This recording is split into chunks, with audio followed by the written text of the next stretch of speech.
So today we're making one of my favorite dishes, I think of all time that my mom makes. It's called Shao Rao, which is basically a red braised pork belly, and that I just showed the pork belly after the initial poaching with the aromatics, and I'm just gonna heat up some oil and rock sugar here to fry the pork belly and to get that initial color.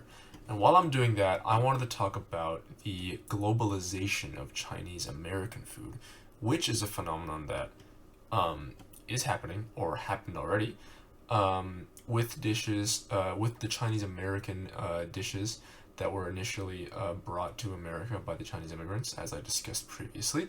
And now countries like the UK and like Australia and a lot of these Western countries have adapted their own versions of Chinese American food. And then you have like big fast food chains like Panda Express and stuff. Shout out to the Panda Express in Blacksburg. That are going international, are a lot bigger than the sort of mom and pop shops that you see with normal Chinese restaurants, and that helped the globalization of it. And I thought it was interesting because the adaptability of Chinese American food, since it already made it already made itself adaptable to the American palate. Like, why not? Why can't it make itself change its identity, change itself to adapt to other local palates? And that's exactly what it did. In especially, I want to talk about the UK with like the Chinese takeaway, and you have they call it chips even though it's fries, and they have like curry sauce, which is that stuff is not Chinese, but it shows the adaptability of Chinese American food, of the Chinese people that immigrated to the UK.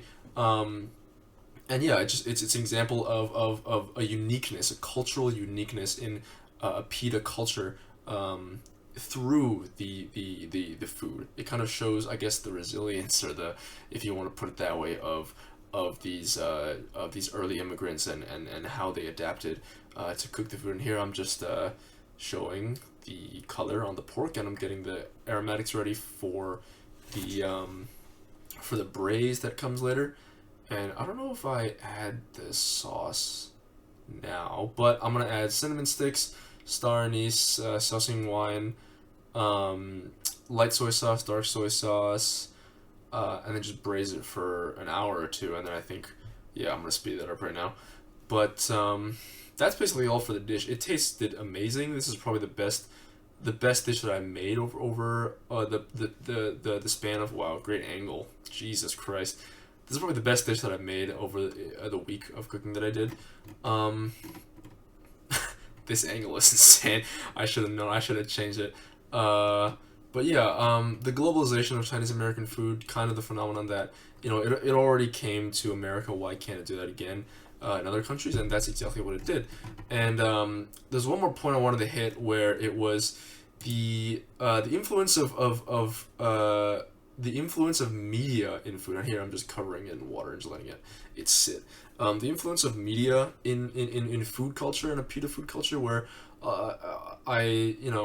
and I wanted to talk a little bit about how food is represented in media, and how previously, before the internet, it was a lot of local stuff. It was newspapers, it was word of mouth, and that kind of stuff. And once you have one of these Chinese American food shops open in any of these countries, it flies around, and it's this cheap, easy food that tastes good because it's fried in a bunch of stuff, and it has a bunch of grease, and it's brown, and it's easy takeout, and that's why it kind of rooted itself as that, as to where a lot of other PETA foods are marketed differently.